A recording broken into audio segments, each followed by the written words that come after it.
Bismillahirrahmanirrahim. Assalamualaikum warahmatullahi wabarakatuh. Innal hamdalillah nahmaduhu wa nasta'inu wa nastaghfiruh wa na'udzu billahi min syururi anfusina wa min sayyiati a'malina. May yahdihillahu fala mudilla lahu wa man yudlil fala hadiyalah. Asyhadu an la ilaha illallah wahdahu la syarikalah wa asyhadu anna Muhammadan abduhu wa rasuluh. Ya ayyuhallazina amanu taqullaha haqqa tuqatih wa la tamutunna illa wa antum muslimun. Ya ayuhan nasu taqu rabbakumul ladzi khalaqakum min nafsin wahidah wa khalaqa minha zawjaha wa batha minhuma rijalan katsiran wa nisaa. Wattaqullaha allazi tasaaluna bihi wal arham innallaha kana 'alaikum raqiba. Ya ayyuhalladzina amanu taqullaha wa qulu qawlan sadida yuslih lakum a'malakum wa yaghfir lakum dzunubakum wa may yuti'illah wa rasulahu faqad faza fawzan 'azima. Amma ba'du fa inna asdaqal hadisi kitabullah wa khairal haji Muhammad sallallahu alaihi wasallam wa sharral umur muhdatsatuha fa inna kulla muhdatsatin bid'ah wa kulla bid'atin dhalalah wa kulla dhalalatin finnar. Kita masih melanjutkan pelajaran kita dari kitab Madarijus Salikin sampai ke bab menetapkan kenabian. Ternyata Al-Fatihah juga itu simbol dari kenabian. Hal ini dapat dilihat dari berbagai segi. Yang pertama itu penetapan keterpujiannya yang sempurna. Karena yang demikian itu juga menetapkan kesempurnaan kebijaksanaannya, juga menetapkan bahwa dia tidak menciptakan makhluknya secara sia-sia dan percuma dengan tidak diberi perintah dan larangan. Dalam Al-Quran dijelaskan tidaklah kuciptakan jin dan manusia kecuali hanya beribadah kepadaku, maksudnya kepada Allah. Oleh karena itu Allah menyucikan dirinya dari semua ini dalam beberapa tempat dalam kitab sucinya. Dia memberitahukan bahwa orang yang mengingkari risalah kerasulan dan nubuah kenabian dan mengatakan bahwa Allah tidak menurunkan wahyu kepada seorang pun, berarti orang tersebut tidak mengenalnya dengan sebenarnya. Karena ada aliran yang mengatakan bahwa Allah tidak menurunkan firman, katanya kan gitu. Tidak menurunkan Quran. Ya. Berarti orang tersebut tidak mengenal Allah dengan sebenarnya, tidak mengenal Nabi dengan sebenarnya, tidak mengagungkannya dengan sebenar-benarnya, dan tidak menghormatinya dengan sebenar-benarnya. Bahkan ia menisbatkan kepadanya sesuatu yang tidak layak baginya dan mengingkari keterpujian dan ketersanjungannya. Barang siapa memberikan hak pujian kepada Allah dengan ilmu pengertian atau dengan ilmu pengertian dan kesadaran, niscaya dia akan berikrar asyhadu anna Muhammadar Rasulullah. Aku bersaksi bahwa Muhammad Rasul Allah, sebagaimana ia bersaksi asyhadu alla ilaha illallah. Aku bersaksi bahwa tidak ada Tuhan yang berhak diibadahi kecuali Allah.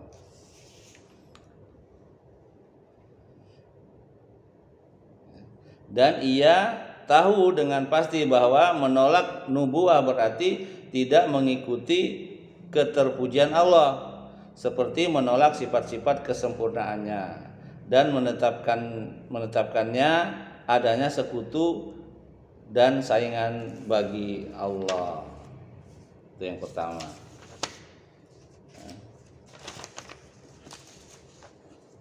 Kemudian yang kedua, uluhiyah dan keberadaannya sebagai ilah, karena yang demikian itu mengharuskan keberadaannya sebagai zat yang diibadahi dan ditaati. Sedangkan tidak ada jalan untuk mengetahui bagaimana cara beribadah dan menaatinya, melainkan dengan adanya penjelasan dari Rasulullah SAW. Ya, kalau nggak percaya dengan adanya Rasul, bahwa Rasul utusan Allah, bagaimana dia mengibadahi Allah kan, uluhiyahnya. Yang kedua, karena konsekuensi la ilaha illallah itu juga ada beberapa itu. Yang pertama itu dia harus punya ilmu, artinya mengetahui seperti yang dijelaskan tadi itu. Yang kedua, yakin, al yakin. Yang ketiga itu ikhlas. Ya. Itu konsekuensi dari syarat la ilaha illallah. Tiada Tuhan selain Allah. Yang keempat itu asyidik, jujur. Yang kelima al-mahabbah. Al-mahabbah itu cinta. Yang keenam al-inqiyad, tunduk dan patuh. Yang ketujuh al-qabul, artinya menerima. Jadi apapun yang diperintahkan Allah, dia menerimanya. Apalagi tentang Nabi Muhammad, bahwa Allah lah yang mengutusnya. Sedangkan rukun daripada la ilaha illallah itu ada dua, an-nafyu, ya, artinya mengingkari selain Allah. Al-isbat, menetapkan. Sedangkan yang penetapan kenabian yang ketiga, keberadaannya sebagai Rabb, Tuhan pencipta, penguasa, pengatur alam semesta. Karena rububiyah menetapkan bahwa dia berwenang memerintahkan dan melarang hamba-hambanya berbuat sesuatu, membalas kebaikan dan keburukan mereka dengan balasan yang sesuai. Yang demikian itu merupakan hakikat rububiyah, dan semua itu tidak dapat diketahui kecuali dengan adanya risalah dari nubuah, maksudnya kenabian.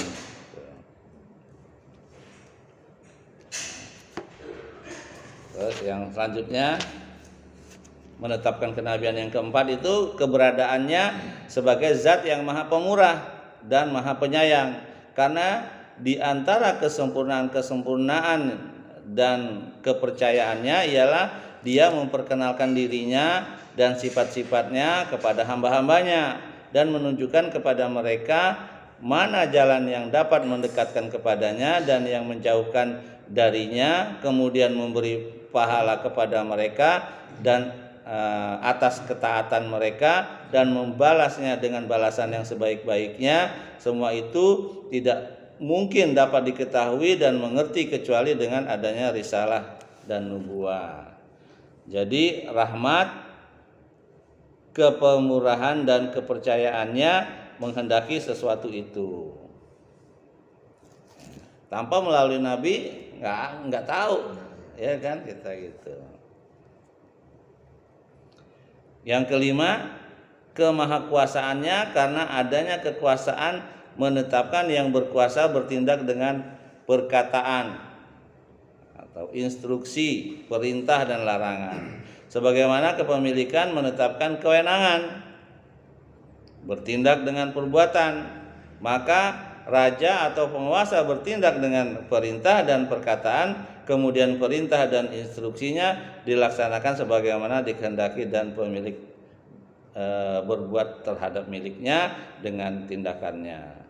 Karena Allah mempunyai kekuasaan dan kepemilikan, maka dialah yang bertindak terhadap makhluknya dengan perkataan dan perbuatan. Tindakan Allah dengan perkataannya ada dua macam. Yang pertama yaitu kalimat-kalimat kauniyah dan ayat-ayatnya dan isyaratnya pada alam semesta ini. Dan dengan kalimat-kalimat diniyahnya, yaitu wahyunya, sedangkan kesempurnaan kekuasaan adalah dengan keduanya. Jadi kauniyah itu pencipta alam ini, itu namanya kauniyah Allah. Kita belajar dari alam gitu. Seperti takdir itu kauniyah. Kita ditakdirkan begini. Ya. Semua takdir itu dari Allah. Takdir baik, takdir buruk. Tapi kalau takdir buruk, kalau takdir itu ditentukan orang-orang. Allah yang menentukan, sudah ditetapkan. Iya, maksudnya orang-orang yang udah ditentukan. Iya, semua orang ditentukan. Gitu. Tapi Allah beri pilihan. Ini loh jalan yang baik, ini jalan yang buruk. Jangan beralasan. Gua nyolong nih, ini takdir Allah nih gua nyolong nih kan gitu. Ya kan, jadi beralasan ya takdir Allah. Kenapa Allah mengazab saya? Karena ini takdir.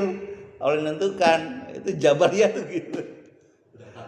Udah takdirnya gue ini jadi pelacur. Nah, ya kan? Kenapa gue masih disiksa, masih diazab? Nah, gitu. Padahal Allah nggak ke sana. Allah itu kan emang takdir bener. Tapi kita boleh memilih. Udah ada jalan yang baik, ada jalan yang buruk. Ya kan? Gitu. Kalau kebaikan Allah ganjar, kalau keburukan Allah ganjar juga.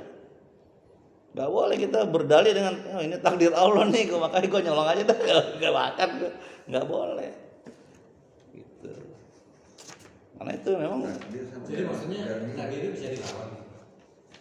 Nggak bisa dilawan. Misalnya berhasil misalnya, takdir gue nih. Tapi Allah kan sudah menentukan baik dan buruk. Iya. Tapi kan Allah udah mengajarin bahwa itu nggak bagus. Oh gitu ya. Iya kan? Kalau kamu berbuat jelek sama nyolong bagus enggak kan? Gitu. Jadi sebab akibatnya mestinya udah tahu. Udah tahu. Gitu. Beda dengan pelaku bid'ah nggak tahu dia ternyata benar. Ya kan, kalau maling, pencopet tahu dia itu dosa itu gitu loh. Terus tobat. Tapi ada paham lain, nah itu karena takdir, masa diazab kan enggak dong gitu. Itu kan di luar kendali kita katanya kan gitu. Padahal kita bisa mengendalikan sesuatu itu dengan ilmu yang dibawa oleh Rasulullah kan gitu. Ini tadi ya kan.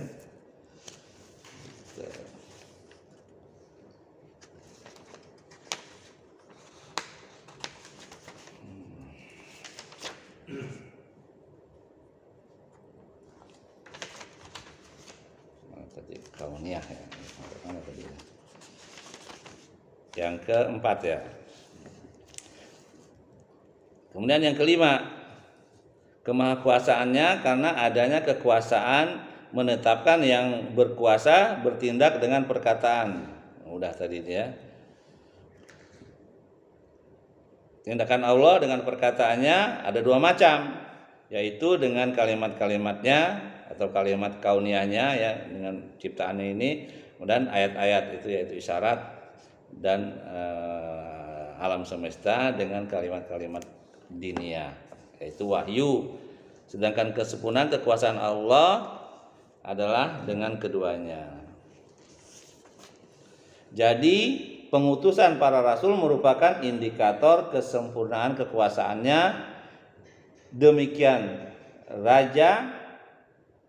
Demikianlah raja yang diakui fitrah dan akal manusia. Raja yang tidak memiliki sejumlah utusan yang menyampaikan titahnya ke daerah-daerah kekuasaannya bukanlah raja. Nah, ya kalau raja nggak punya kekuasaan, ya nggak usah harus punya pesuruh juga kan raja, kan gitu. Begitu juga Allah harus punya pesuruh dia di dunia ini untuk menyampaikan itu. Ya diutuslah nabi-nabi kan. Ada yang nabi saja, ada yang juga rasul. Makanya kita ketahui dalam Al-Quran dan Sunnah itu ada 25 gitu.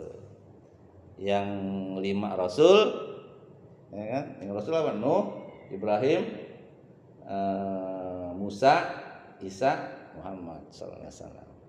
Yang lainnya Nabi ya, termasuk Ismail kan, Sulaiman ya. Kemudian Daud juga ada juga kitabnya dia kan namanya Zabur. Kalau dalam itu Mazmur kan itu. Kalau Islam kan Zabur. Nah, ya gitu. Atau kitab raja-raja. Nabi yang raja kan cuma siapa? Daud dan Sulaiman itu doang, yang lain nggak ada. Kan penduduk tuh pengennya dipimpin oleh raja, ya kan? Nggak mau Nabi dipimpin oleh raja. Makanya diangkatlah Daud, Raja Daud. Tuh, kalau raja kan turun temurun kan, turun ke anaknya Sulaiman. Setelah itu ada lagi raja. Gitu. Penguasa dunia ya gitu. Kalau raja Arab penguasa Arab aja dia gitu. Jadi kita dulu kan kerajaan kan Raja Majapahit. Iya. Ya kan Raja Gajah Mada, Sriwijaya, ya kan kerajaan juga banyak. Karena terpecah-pecah. Ya.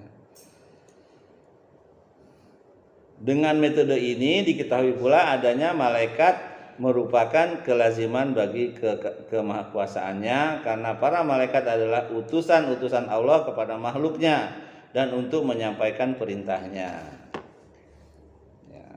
Kalau ke dunia itu nabi manusia ya kaumnya. Kalau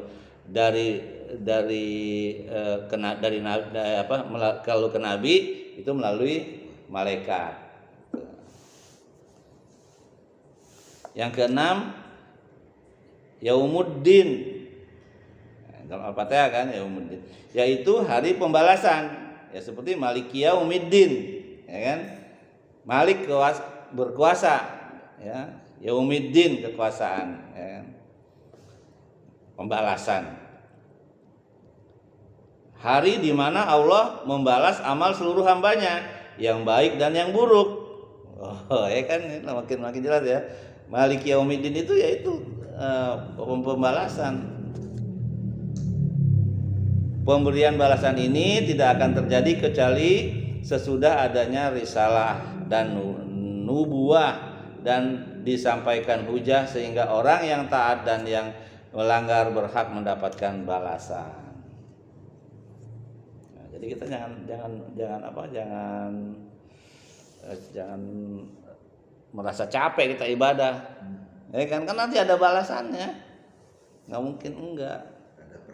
Ada perhitungannya. Makanya dalam hadis dijelaskan ya di yaumil akhir nanti ya, kita tuh punya kitab masing-masing, Pak. Kitab itu. Kitab tuh satu lembarnya panjangnya 70 tahun perjalanan, lu bayangin. Satu lembar itu. Sedangkan kita ada 70 lembar kalau nggak 90 lembar lupa saya itu. Liatin. Nanti ada yang nerima kitabnya dari belakang. Diambil tangan kiri, dikasih ke tangan kiri. Celaka tuh bakalan tuh. Lihat. Ada yang orang baik nih dari depan kitabnya diambil di tangan kanan. Nah, itu mudah-mudahan kita termasuk itu gitu kan. Karena dilihatin. Nah, terutama orang yang diambil tangan kanan. Bener gak nih kamu? Ternyata orang dari tangan kanan juga ada juga dosanya kan banyak kan. Kamu dosa ini, bener gak? Bener ya Allah, katakan gitu. Nanti kita berdialog dengan Allah, bukan mudah bagi Allah. Jangan ngebayangin kan miliaran orang bagaimana cara Allah, ya itu nggak bisa gitu begitu. Kamu begini kan gitu. Dosa kamu nih, amal kamu nih. Orang yang beriman dibilang benar ya Allah. Semua itu memang aku melakukan itu. Tapi kata Allah itu kan ada satu lembarnya 70 tahun perjalanan kan. Sejauh mata memandang, dalam riwayat lain seperti itu. Bayang sejauh pandang kemana tuh kan? Matahari aja kita bisa pandang, langit bisa kelihatan kan gitu. Sejauh mata memandang gitu. Satu lembarnya itu ada 70 lembar. Riwayat lain ada 90 lembar. Banyak sekali. Dari kita mulai lahir sampai ada catatannya. Makanya kita bingung, kok semua ada ya? Gitu kan. Benar ya Allah.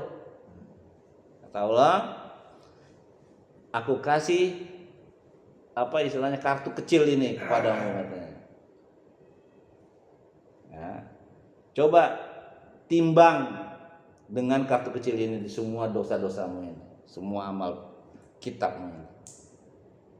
Apa itu ya Allah? Nggak mungkin lah itu mah. Oh itu kecil ini tebel banget kan, kata dia bilang gitu. Pastilah beratan ini. Makanya ditimbang, ternyata itu kalimat la ilaha illallah. Makanya kalau kita wafat dalam keadaan mengucapkan la ilaha illallah, nah itu surga. Nah dengan kitab inilah, buku yang kecil ini segede gini itu kan, selembar itu kecil gitu. Ternyata beratan La ilaha illallah dibandingkan dosa kita semua itu. Nah, dari semua itu aku ampuni semua dosa-dosamu. Wah, enak kan? Kalau orang beriman dia ngaku. Tapi sebaliknya orang yang nggak beriman, ini kamu dosanya ini. Enggak, bukan saya nggak lakukan itu. Saya ini lagi enggak. Dikunci mulutnya sama Allah. Hah? Saya cuma megang dikit doang. Iya, ngeles lah. Orang nggak beriman begitu, orang kafir, orang Yang bawa motor doang. iya, gitu. Tapi dikunci mulutnya sama Allah.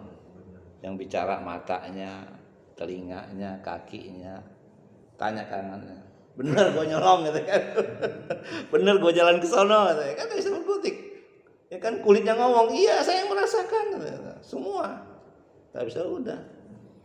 Kalau mulut bisa ngecap dia nggak percaya. Akhirnya apa? Dijeblosin aja ke dalam neraka. Jakarta kelak tuh ya. Makanya kita kalau kita berbuat buruk cepat-cepat istighfar, ya kan. Makanya kan keterlaluan banget ya kalau orang tuh sampai kan kalau kita berbuat baik kan dibalas sampai 700 kali lipat. 7 kali ya kan. Kalau salah dibancar dengan 1 ya 1. Ya kan gitu. Makanya Enggak sisanya gitu ya. banyak sisanya masih gitu ya kan. Tapi kalau sampai keterlaluan begitu ya berarti apa tuh dosa sirik. Dosa sirik itu kan nggak ada ampunannya. Hapus semua amal baiknya. Tapi kita nggak tahu salahnya. Nah kita Kita nggak lihat itu kok. Nggak boleh. iya kalau Padahal itu udah di depan mata. udah depan mata. Gitu. Perasaan kita nggak apa-apa kan gitu kan. Gitu. Apa? Tapi semua tuh ucapan itu ada yang ini. Makanya kita baca Quran sering tuh itu dicatat, ada catatannya semua itu. Kalimat-kalimat baik ya. Jadi mendapat balasan sesuai dengan itu apa perbuatan kita. Yang ketujuh, keberadaannya sebagai yang diibadahi karena tidak ada jalan bagi makhluk untuk mengetahui apa yang disukai dan diridhoinya melainkan dengan adanya penjelasan dari para rasul. Karena itu mengingkari para rasul berarti mengingkari keberadaannya sebagai Tuhan yang diibadahi. Makanya orang Nasrani nggak percaya dengan Nabi Muhammad, udah neraka dia. Berarti dia nggak percaya Tuhan dong, kan gitu. Yang kedelapan, keberadaannya sebagai pemberi petunjuk ke jalan yang lurus, yaitu mengetahui kebenaran dan mengamalkannya. Dan ini merupakan jalan terdekat yang menyampaikan kepada tujuan. Sebab garis lurus adalah garis terdekat yang menghubungkan dua titik. Dan jalan yang lurus ini tidak dapat diketahui kecuali dengan adanya keterangan dari para rasul. Maka mengikuti petunjuk para rasul merupakan suatu yang sangat yang sangat dahururi atau melebihi dan lebih agung daripada mengikuti jalan yang bersifat indrawi ya, untuk keselamatan indrawi atau lahiriah. Yang kesembilan, keberadaannya sebagai pemberi nikmat kepada orang-orang yang mendapatkan petunjuk ke jalan yang lurus, karena pemberian nikmat kepada mereka hanya akan sempurna dengan mengutus para rasul kepada mereka dan menjadikan mereka sebagai orang-orang yang menerima kerasulan dan mau menyambut dakwahnya. Karena itu Allah sering mengingatkan mereka akan nikmat dan karunia-Nya kepada mereka di dalam kitab sucinya. Yang ke-10, pembagian makhluk menjadi golongan yang diberi nikmat. Ya, yang pertama, yang kemudian diberi murka dan yang sesat. Sebagaimana atau pembagian atau klarifikasi manusia semacam ini sesuai dengan perbedaan mereka dalam mengetahui dan mengamalkan kebenaran, yaitu menjadi ahlu nikmah, yakni orang-orang yang mengetahui kebenaran dan mengamalkan kewajiban-kewajibannya. Ada lagi ahlul ghadab, yaitu orang yang mengetahui kebenaran tetapi menentangnya. Dan ahlul dolah, yaitu orang yang tidak mengetahui kebenaran, tidak mengetahui kebenaran. Pembagian manusia seperti ini hanya terjadi setelah diutusnya para rasul. Kalau tidak pernah ada rasul, maka manusia hanya sebagai satu umat dan satu tingkatan. Karena itu pembagian mereka dengan klarifikasi seperti itu mustahil terjadi tanpa adanya kerasulan. Pembagian ini merupakan satu kepastian sesuai dengan kenyataan. Karena itu pengutusan para rasul juga merupakan suatu kebutuhan. Dengan cara ini dan cara sebelumnya jelas bagi Anda bahwa surat Al-Fatihah mengandung penolakan terhadap orang-orang yang mengingkari kebangkitan badan dan jasad di hari kiamat. Dan Anda tahu pula bahwa yang demikian ini memastikan adanya pahala dan siksa, perintah dan larangan. Allah Maha benar dan dengan kebenaran itulah Anda diciptakan.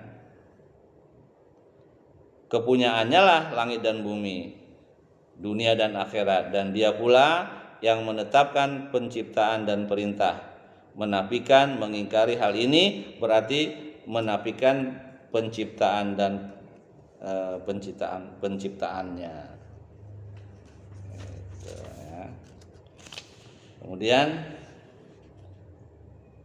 ya Rasul itu jalan kita untuk menuju akhirat, gitu loh, untuk menuju kebenaran. Menjadi tokoh guru ya. Rasulullah sebagai tokoh guru. Iya, guru kita, ustadz kita, gitu kan. Menyelisihinya berarti nggak percaya Allah kan, sama aja gitu. Makanya hukumannya berat. Gitu. Orang yang menyelisih Rasulullah. Ya. Sekarang nubuah dan risalah menetapkan sikap takallum dan taklim bagi Allah.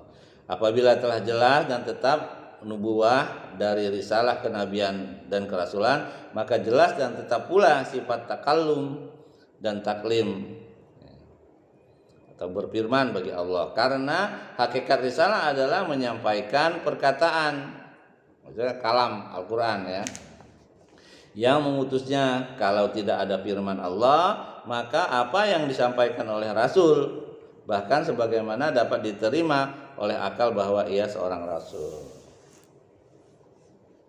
Rasul nggak boleh ngarang-ngarang. Gitu loh. Kata Allah begini ya, sampaikan ke umat. Kata Allah begini ya, sampaikan ke umat. Gitu. Karena Rasulullah yang paling mengerti gitu loh. Makanya ketika turun firman, Rasul ingin cepat-cepat baca, ditegur sama Allah. Jangan buru-buru baca, pelan-pelan. Nanti setelah Jibril selesai membacakan baru. Makanya kalau ada guru lagi ngajarin baca, kita jangan baca juga, nggak kayak anak kecil. Kita lagi baca, dia baca juga. Jadi nggak jelas, nggak bisa, dia nggak paham. Nah, Nabi aja begitu, ditegur sama Allah. Kalau membaca Quran jangan buru-buru. Jadi setelah dibacakan oleh Jibril, udah ngikutin. Hafal kan dia. Dikit-dikit orang Arab ya paham ya.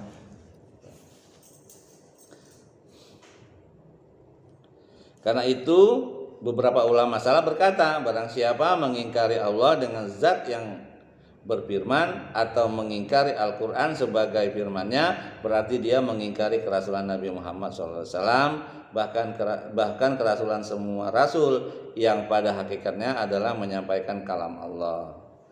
Ya. Oleh sebab itu, orang-orang yang mengingkari kerasulan Nabi Muhammad SAW berkata tentang Al-Quran. Dalam surat Al-Mudaththir, surat ke-74 ayatnya 24-25. Yang artinya Al-Quran ini tidak lain hanyalah sihir yang dipelajari dari orang-orang yang dahulu. Ini tidak lain hanyalah perkataan manusia. Orang nggak percaya dengan Al-Quran.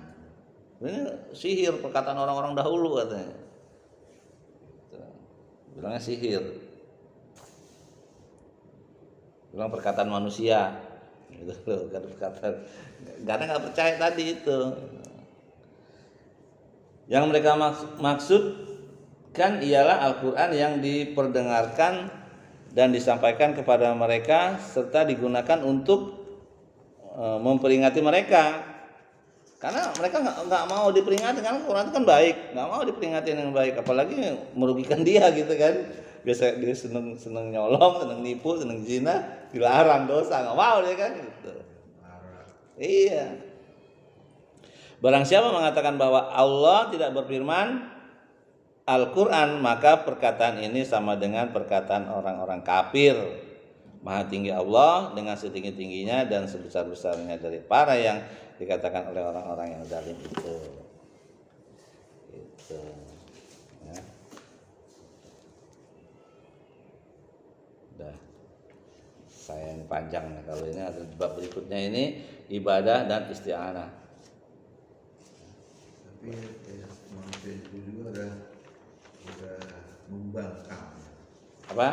Manusia itu Sudah membangkang. Jadi, Sebenarnya pembangkangan itu dimulai dari anak Adam, Qabil dan Habil itu, ya kan? Kan kalau si Qabil, kan mereka tuh lahir kembar kan, kembar dua. cewek kembar dua. Cowok kembar dua. Enggak, cewek cowok lahir misal Qabil kan laki, lahir perempuan, gitu loh, jelek, ya kan? Habil lahir kembarnya perempuan cantik, Sepasang. ya sepasang. Kan nggak boleh dikawinin sepasang gitu. Kata diperintahkan melalui Nabi Adam harus silang. Jadi kembaran gue ini cantik, suruh kawin dengan itu Habil. Ini jelek kembaran dia, suruh kawin sama gue. Gitu. Saya nggak mau, jelek kan gitu kan gitu. Ngapain? Ini kan kembaran gue sendiri katanya kan cakep. Nggak boleh. Akhirnya udah untuk membuktikan supaya pendapat kalian itu benar atau enggak, korbanlah. Kalau si Qabil nih korbannya yang jelek-jelek istilahnya kan. Kalau orang medit itu kan kalau mau sedekah kasih yang jelek-jelek sama orang gitu. Yang jelek-jelek, buah-buah yang udah gak dimakan misalnya gitu kan. Kalau orang yang medit kan begitu, karena gak dimakan juga sama dia kan, kasih tahu. Nah, Qabil itu gitu juga tuh Qabil. Kalau Habil nggak, dia cari hasil kebun dia yang bagus-bagus, domba yang gemuk, gitu. Taruh di gunung, taruh. Mana yang diambil? Punya Habil yang diambil kan? Gitu. Ambil sambal petir kan? Nah, dia enggak. Marahlah nih Qabil nih kan? Gitu. Gimana caranya nih? Ya kan? Akhirnya, nah disitulah pembangkangannya. Sebenarnya bukan pembangkangan ya. Pembangkangan pertama tuh dia di surga itu, Abi Adam kan?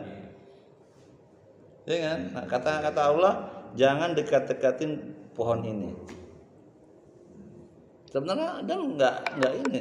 Adam bertahan. Iya. Di Hawa enggak. Iya. Orang sekarang kuat. Tadi dulu ya. Mudah-mudahan ini bermanfaat untuk diri saya. Apa yang benar datang dari Allah, apa yang salah datang dari saya sendiri. Karena kebodohan saya mohon ampun pada Allah, mohon maaf. Subhanallah bihamdik, asyhadu an la ilaha illa anta, astaghfiruka wa atubu ilaik. Assalamualaikum warahmatullahi wabarakatuh.